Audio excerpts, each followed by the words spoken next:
said if you go in this room to not let it shut behind you.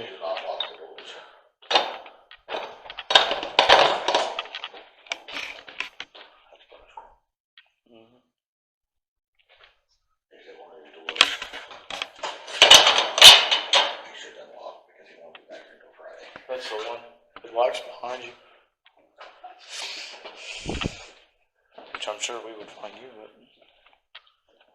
I would set this off to simulate chow, but I don't want them to get scared of it. They're gonna hear it upstairs. Alright guys, so we're gonna do a little thing and to let everybody know that it's time for dinner.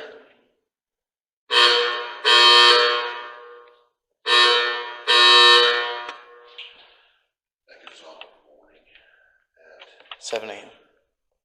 7 a.m.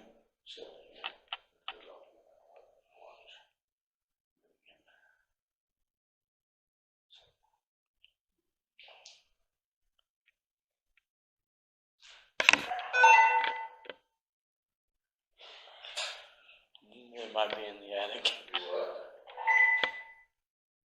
We're coming down from the attic for a moment. The camera is dying. No, tell her it does that. It'll keep raising charge. This one's doing. Yeah, let's set that one to it, so it offers again, so it'll pop back up again. This one's doing the same thing. Shit. This one's doing the same thing. It's been to 1 bar already, and then it goes up to 2, and then it goes back up to 3.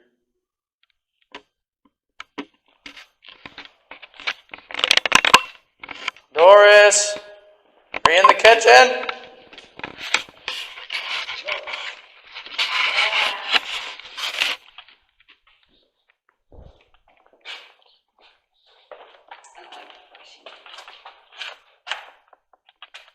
What?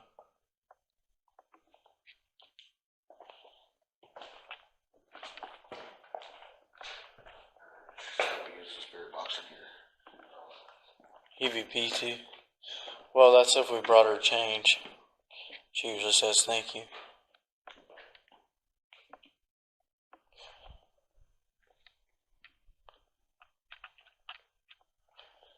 So what's up with the change? She will bring her change. But we have to fix the line. She can come back next time. Or something? She likes flowers a lot, they say.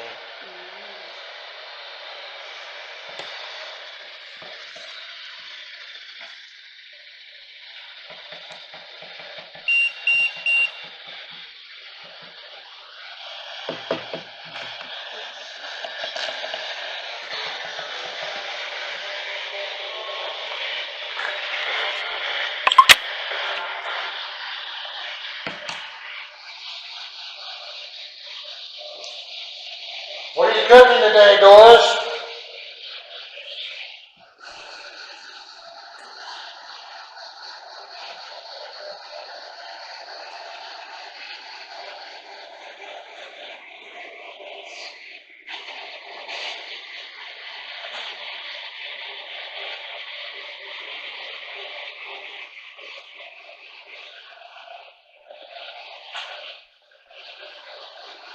Doris, if you're in here, can you come up to this green light and set it off for me, just to let us know that you're here?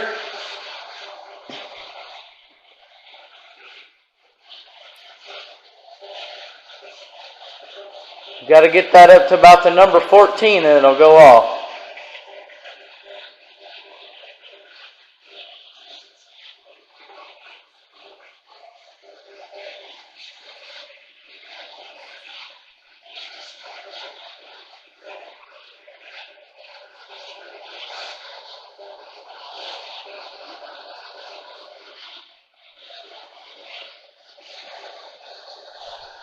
You're almost there. Just get a little closer to it.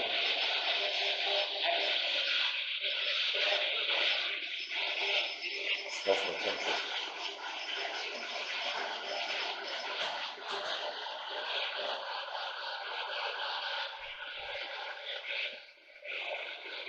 Doris, are you playing with the temperature on the noisemaker here? If you are, make it go up a little bit.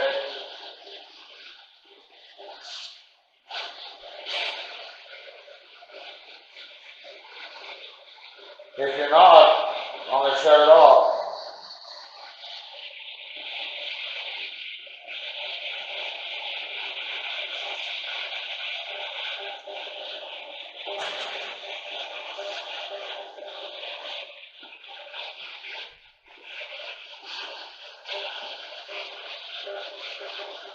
You walk over there to this box and you can talk to us.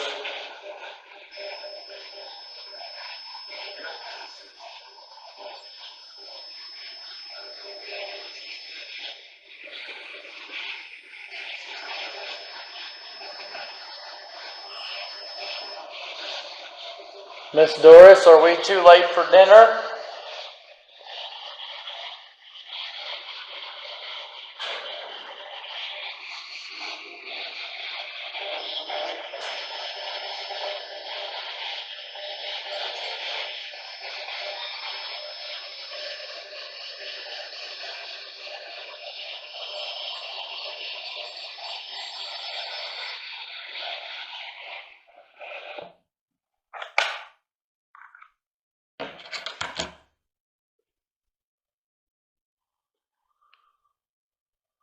Doris, we set off the dinner bell. Can you come over to this meter and make it go red for us? Once for yes, twice for no.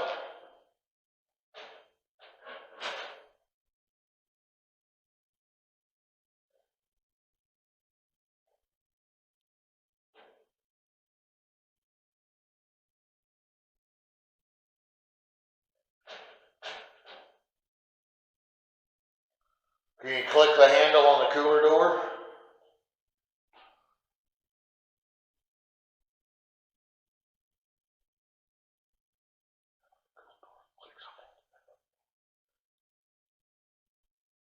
Bro, that would be so scary. Because it's loud. That's eating it crop. It's bad. Yeah. Can't get here. Clicking noise. Couldn't figure out what it was. When you called the other team members, the other team members come down here.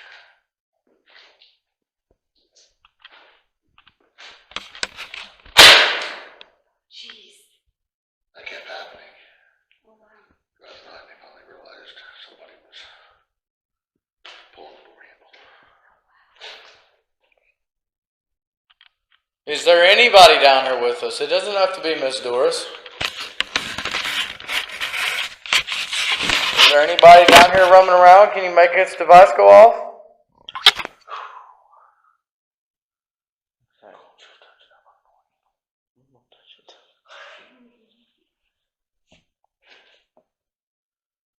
Is everybody upstairs? Once for yes, twice for no.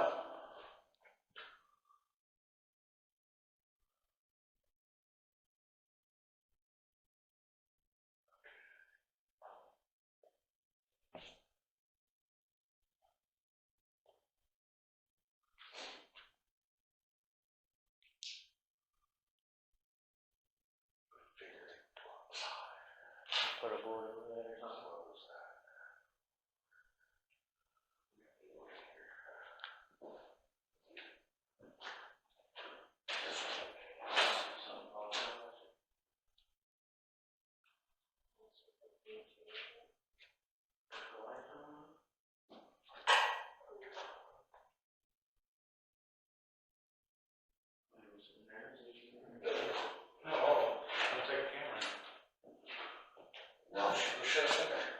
So, that'd be sick. Huh?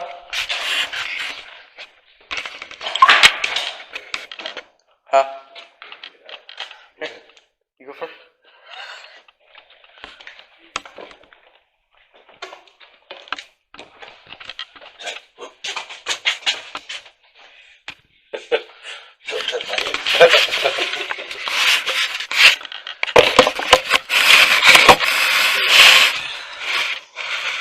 Grab it for us. That door shuts, I won't get it.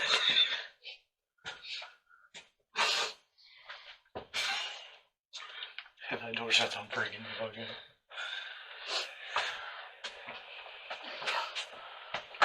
Pull that door.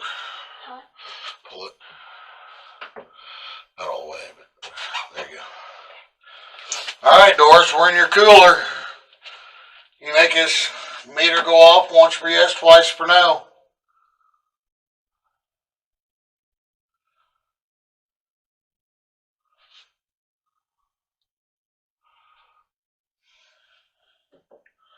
You gotta make it go up to at least 14 before it'll go off.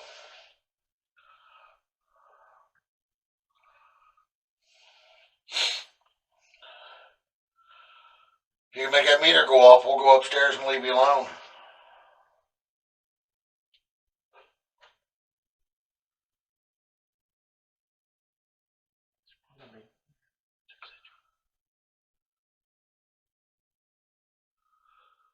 Because he said that she does roam. He's seen her upstairs before. I think we've been going for almost 36 minutes. Gonna go hit the embalming room? Because I don't... Okay, I'm gonna explain this real quick. Alright guys, so the historian that did the history tour with us believes, for the most part it seems like, that it's a residual haunting. Right. So we're down in the kitchen right now, so I'm guessing that more activity is probably going to be down here around 5 or 6 a.m. because that's probably when Miss Doris started prepping for breakfast, I would Yeah, imagine. I'd probably say between 4 and 6. That wasn't great. Maybe not. But anyways, guys, we're going to hit the embalming room real quick, see if we can get anything there. If not, we're going to head upstairs, take a small little break, and I believe that then our next stop is first or second floor? I think it's first floor. First floor. So we're going to take you guys down to the embalming room with us and see what we get. We'll explain the embalming room once we get down to it. Just a little bit of detail to that.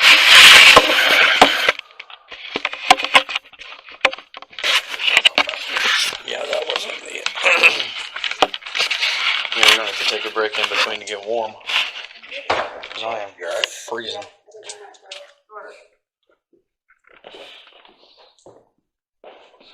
Where'd that flashlight go? I just had. Is it in this pocket?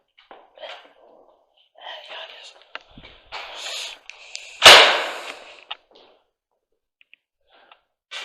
You have everything? Oh, I'm so sorry. Here. I'm moving these. Alright guys, we're going to put those like this. I'm going to show you guys exactly how they are. We'll see when the girls come back down here if they've moved or not.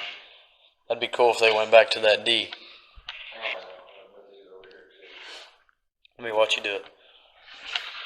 I just moved it. It wasn't shaky part, and I just moved them.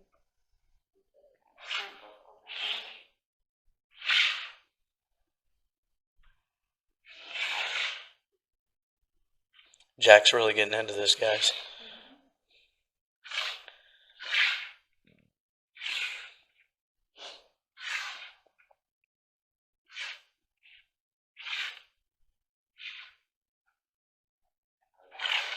Okay, I'm over it.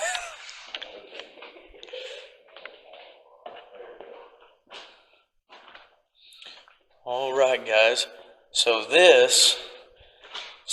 from what I hear, here I'm going to set this night vision off so you guys can tell.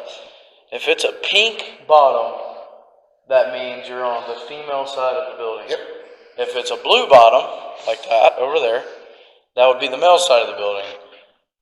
This building didn't always, which you'll hear in the history video, this building wasn't always a segregated building.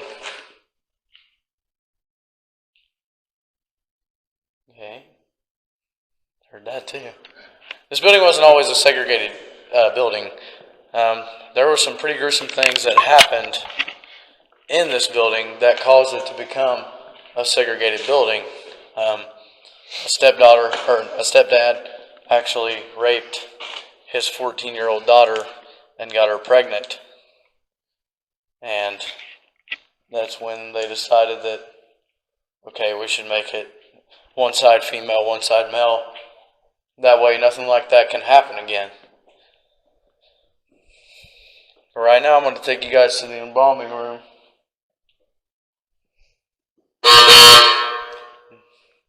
Jack.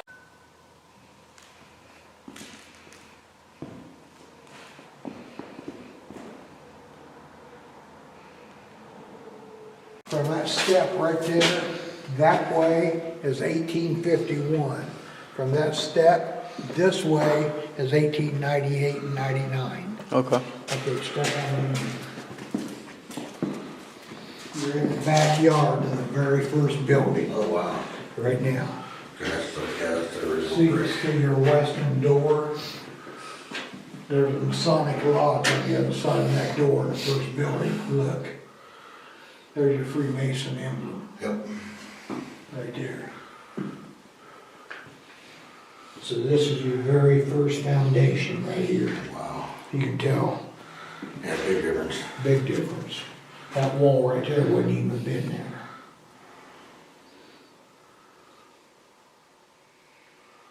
So, now, when the building burnt down, they did not build back the Masonic Lodge. They made a meat room over there. And in 1920s, there was also a makeshift morgue. So we're And that's going, where they stored the bodies. yeah, we're going in this building. We're going in this building. Now, if I'm not mistaken, Uncle Bob's still in the cooler in here. Really? He should be. He was set in there for a Halloween thing. Yep, he's still there. There's Bob.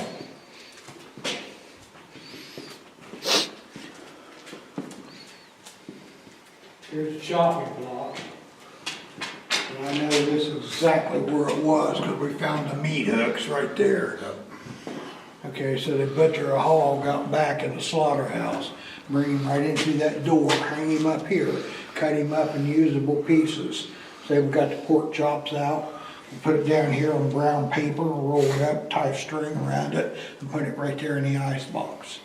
So you got your pork chops ready for supper right there. Right now, in the 1920s, it was a morgue. There was a cholera epidemic, and there were hundreds of people dying. All right, there's only two morticians in Winchester, and they can't keep up, okay? They cannot keep up. And so your commissioners put together an ambulance crew and told them to go out and pick up cholera patients, cadavers only, you know, and see if you can get them into the morticians. And if you can't, the county also owns this building. And they can bring them right out here and stack them right there along that wall like cordwood. And of course your morticians are immediately thinking money, money, money. Right. Okay, so the mortician goes and buys an embalming table. Of course, that's not what that is, Right. but that's about where it was. So we got the embalming table sitting there. Then they realized they can't embalm anybody for a funeral. You'll kill everybody in the funeral home. Cholera made this COVID stuff look like child's play. You're going to die if you got cholera. That's all there is to it. Sometimes before dark even. It's that fast. It was terrible. It really was. And so the morticians are picking people up, bringing them out here, and somehow Bob, Uncle Bob in there, got picked up, put in that pile of cholera people down there. Uncle Bob died of a heart attack. He didn't even have cholera, but he does now. Right. Okay, so here comes Bob's family. Hey, we want a funeral. He had a heart attack and we want a funeral. So instead of the mortician saying we can't because we mixed him in with the cholera, we can't, they said, how much money you got? Wow. Typical. Right. It's still that way today, it really is. And so your morticians put on their little paper bio suits, which are doing nothing, and they dig Bob out of there and put him up here and bleed him out onto the dirt floor that was here then. No drain. They just bleed him out onto the dirt floor, and they pump him full of embalming fluid on this end. Now, he's ready for a funeral, and nobody's picking him up. Nobody's picked him up yet. So they roll Uncle Bob in brown paper and tie strings around him to hold it in place and put him right there in that cooler with the pork chops. And everybody in here knows that Uncle Bob's in that cooler. and they're all thinking food poisoning, which I don't blame them, I would have too. Yeah. You know, and lo and behold, there was 3 old women out here that caught cholera and died. And there goes the rumors. Yep. Well, and none of them true, because everybody's saying food poisoning, well, if that had been the case, there would have been 30 people dead. You know, there wouldn't have just been 3, but you all just came from the laundry. Makes you think them 3 old ladies didn't care of their dirty clothes right by these very same doors to get to the laundry. And the cholera seeped right out of here onto them. And after they realized that's really what happened to the old women, you know, they done away with the morgue out here. It lasted less than a year, but it did happen for sure. Now, is this a floor that they raised? This is the 12 inches taller. Okay. All right, what it was, they bled a few people out on the floor right here, on the dirt floor. They didn't clean it up. They put a foot of cement all over the basement. So today, if we break that cement up about right in this area right here, we could get that cholera loose again. Yeah. Take ultraviolet light and pull it and see it all and make it all. We'd have to tell people that too if we sell this building. Right. You Do know. not break that concrete. Do not break that concrete. All right, stick with me. But you're good. Stick with me for a minute. I know you smoke. I don't, so I can do this. You want a pen? No, I'm good. I tried that before and I didn't work. I don't spit either, I swallow.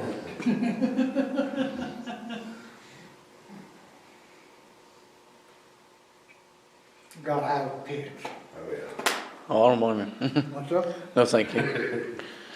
Good for you. That's what the guys at the coal mine used to tell me too. I can still get it up. I'm 72 years old. That's right. It's good for you. Who needs a pill when you can just get you some Copenhagen? All right, now, Katrina Weidman, when she was here with Nick Groff, Paranormal Lockdown, on TV, you'll see these green slashes right above her bunk. So her bunk was right here for 2 nights. Now, if you look at this end of this hallway is just creepy as hell. Yeah. It really is. And she stayed right there for 2 nights. And I don't care if it's men or women I'm talking to right now. I tell you, she's got more balls than I've got. She really does. That's the owner's private room, restroom, living quarters. Hey guys, it's gonna be Jack, Danielle, Caleb with you guys this time. We're on the 2nd floor. We're gonna start off on the female side of the unit. We're gonna walk all the way around to the male side. Once we get around to the back of the male side, that'll be the end of our investigation. To the 2nd floor. That's the 2nd floor for now. And then we're gonna do an all male, all female investigation. And then we're gonna do a little trial. We're gonna come up here for about an hour, hour and a half. Some people are actually gonna sleep. Me and Jack freak out. I am not gonna sleep. And we're gonna see if we can maybe get any activity when we're a little bit more vulnerable, I would say. So, let's get right to it.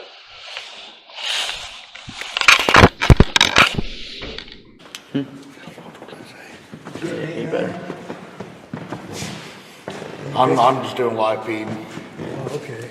Yeah, we have a Facebook page, and we told them we'd take them on the tour with us. Let's go down this side. That's the ladies' 2nd floor church down there. Now, you can go down there a little bit. This is another pass-through into a sick room, but that don't work. It's painted shut. Now, this is the ladies' 2nd floor sick room. Now, I'm sure there's some horrific stories involved in there, but I don't know what they are, so I'm not going to make up anything. Right.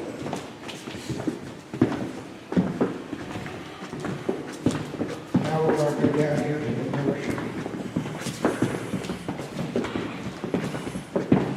Right from here, we're going to go to the attic.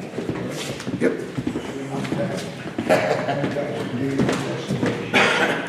Now, look at here.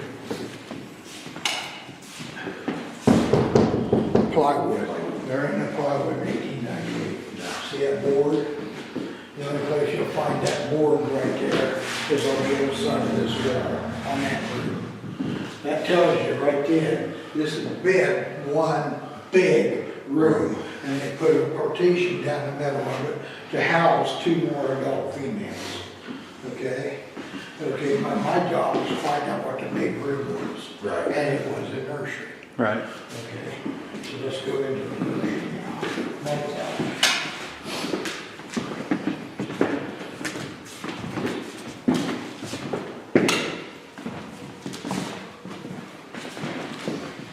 Now, you might find a spirit in this room. If you do, she'll be right in this area. It's Lulu Woods.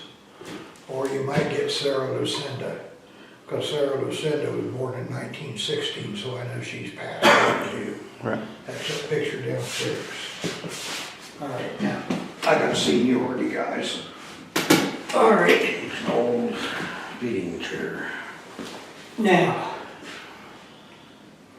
Lulu Woods is 1915. Lulu's 14 years old, and her mama just passed away. But Lulu's mama had remarried, and so now Lulu's got a stepdad that's gonna have to raise her. Well, he ain't gonna raise nobody. He's a piece of work. He's worthless. So he waits till the dust settles, and he comes out here and tries to get him and Lulu in out here because they want to live for nothing. He wants to live for nothing. Okay, well, he gets in. When he's talking to people, the caretakers downstairs, their names and everything, they pop right up and say, you guys have got the same last name. You're in the same family, you can share the same room. Big mistake, big mistake. So Lulu and her stepdad's got the same room. About a month and a half later, Lulu's pregnant. And yes, it is stepdad's, he's raped her. She probably didn't even know what was going on, to be honest with you. But caretakers here find out about it, and they're Quaker, and they don't like it. And they come and grab his ass out of here and take him up, put him in jail up at Winchester. And personally, I know he's dead now, but I hope he's still in jail. I really do. He's trash. And I don't care if he is here. Yeah, I just don't care if he is. I've got 4 granddaughters. If anybody do that to one of my granddaughters, I'm gonna be in jail because somebody ought to die. That's just all we're doing. You know. And so here's poor little Lulu out here. Stepdad's in jail. Her mama's dead. She got nobody. And she doesn't know anybody out here. Now guys, in 1915, women did not count. They're good for sex, cooking, and cleaning. That's it. Their opinions don't count. If you remember, they didn't even get to vote till in the 1920s. All right? And so, the guys out here are basically treating Lulu pretty nice. All right? You know why, and so do I. Yep. Okay? The women are treating her bad. They're saying, what on earth did you do to him to entice him to do such a nasty thing like that to you? Right. In other words, it's her fault. And it's not her fault. She don't know what's going on. So they even tell Lulu how she can get rid of the baby. There's an orphan's home out by Winchester Speedway. It's not there today, it's gone. But she can give baby up for adoption out there if she wants to. She don't want to. She's tired of these old women giving her a bad time. She's gonna have the baby here and raise it here. Just to stick it in her butt. And I don't blame her. Good for her. You know? And so either on that side of the wall or this side, there was no wall there. She had that Lulu Lucinda right here in this room. And of course she didn't give it up for adoption. But after a while, the county commissioners find out she's raising a baby out here. And they said, that's not what this place is. And so here comes the commissioners and take the baby away from her and take it to the orphan's home. And there's a family from Muncie by the name of Howell, H-O-W-E-L-L, that adopts Lulu and adopts Sarah and gives Lulu lifetime visitation rights, Oh, wow. which is good. But that doesn't mean Lulu's gonna be able to go out here and jump in her Buick and drive to Muncie. She ain't got a Buick, all right? She ain't got any way to get there. But the Howell family bring little Sarah over here to see her mother often. So Lulu's okay with that, okay? And so she lives here the rest of her life. Lulu died out here when she was 73, right? That's the same age I am right now. Oh, wow. She died out here when she was 73. Wow. Now, up at the museum uptown, I've got a picture of Lulu laying in her casket. She's dead. And she got a white flower blanket pulled up over her, and then red roses in the center of it that says Lulu. So I've got to get that frame to get it out here and hang it up there on the wall. I gotta get it out here if they'll give it to me. But anyhow, that's just one story. Every little town or big town always has a young girl that gets pregnant, and mom and dad don't want nobody to know about it. Right. So back in them days, what they used to say was, we got an uncle so-and-so up in Michigan that we gotta send her, he's sick, and we gotta send her up there to take care of him till he gets better, you know? And then as soon as they'd say that, they'd bring the little girl out here, and put her in out here. And she'd Right. stay here long enough to have her baby, then it would go up immediately for adoption. Little girl stay a couple more weeks and then go home, and nobody'd ever know she had a baby. That's nuts. That's why people today tracing their ancestry will hit a brick wall. They've had something like that happen in their family because there was never any records of any of that ever kept. No. Wow. That's nuts. Right. Well, after a while, the county got tired of that happening out here too. So in the early 1920s, they came out here and said, we're gonna tear down this nursery. And so they came out here, took everything out, and they built a wall down through the center of it, and made 2 more living quarters for 2 more adult females. Cool. And there hasn't been another baby since then born out here. Now, out there in the Pauper Cemetery, I've told you where it is. Right. I know for a fact there's several stillborn babies buried out there.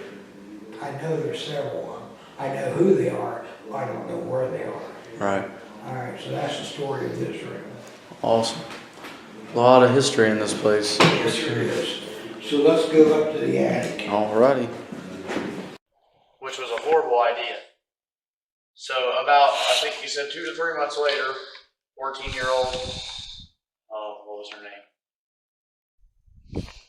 I'll have to get back with you guys on the name. 14-year-old was pregnant. And at first they let her